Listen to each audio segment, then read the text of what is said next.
Hello, this is Farrell Yoakum from Discipline That Reaches and Teaches. And I wanted to reach you today with some things that might be useful as you continue on your journey to becoming the best and greatest teachers you can become. So I have a lot of ideas that I'll impart to you, and some of these today it just has to do with being a leader. The fact that you are the leader in your classroom. I think sometimes teachers don't think of themselves in that term. They think of themselves as being the teacher. But indeed, you are the leader. You are the primary leader in the school, certainly in the room, but the primary leader in the school, because the administrators are in their offices and there are people in central office or home office, but they're not in front of students, and you're the one leading these children each and every day. So you're the primary leaders in your school. So I want to give you some thoughts and ideas that might encourage you and motivate you and give you some thoughts and ideas about how to be even a better leader in your classroom. First is that leadership cannot easily be taught. It is more to be discovered. So the discovery of being a great leader often is just the whole aspect of experience and becoming better and better at it and learning. And so hopefully today you'll pick up a few ideas. Leadership is a gift given by the followers. So you have followers, they're the students in your classroom. They are your subjects in your kingdom. And if they'll follow you willingly, then you will achieve a whole lot more, and they will too in this year. So it's a gift, it's a leadership gift. Leaders must be willing to be decisive. They have to take the initiative. They must be innovative. So be willing to be kind and courageous. And that's all a part of taking the initiative and being innovative, is having the courage to do that, to follow your instincts and decide what needs to be done. Leadership is something that you have to constantly be pursuing, and your followers are going to be looking to you to be that kind and courageous leader. Leaders must be humble and forgiving. I think that is self-explanatory. You must have humility in your classroom. You need to be someone who is forgiving of your students whenever they don't act as they should, as you're leading them to become more and more self-disciplined.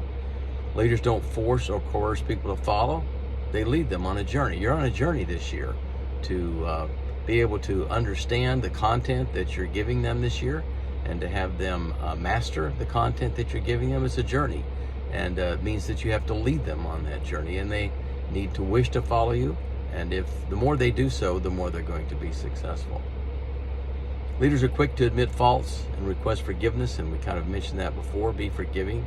Leaders are quick to give others the credit for things. Leaders are quick to accept the blame. Leaders don't fit in. They actually stand out. So even in your school, as you become a leader, more and more so, even on the staff and amongst other teachers, then you'll be standing out as a leader that is the leader not only of students, but also of other teachers. If you're the leader, you're going to be criticized. Just expect that, because good leaders are people who are taking risks in their leadership through the courage that we spoke about before. And as a result, sometimes you'll be criticized for your decisions or the way that you're leading people. Don't let that daunt you.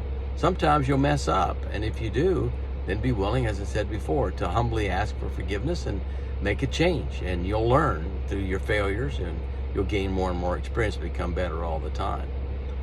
So also it says, another one I have here is that if it works, say they did it as the leader, and if it fails, then the leader says, I did it. What we mean by that is you should use the term we more often than I or me. So when things are going well in your classroom and you talk to other people about your wonderful students, then talk to them in a corporate term. Our class, our team, rather than my class. Or rather than telling students, I need for you to improve in this area or to do it this way or that way. And that can be necessary, but it's better to find opportunities to say, we need to do better. I know we can do better at this or that exercise or this or that procedure that we do, the way that we follow and do things in this classroom. So those are just some tips that might help you a little bit to become an even better and effective leader. Each day I'm going to try to bring something to you, not every day, but frequently. And so I'll be talking to you soon. And in the meantime, I hope you have a great day and a great rest of your year.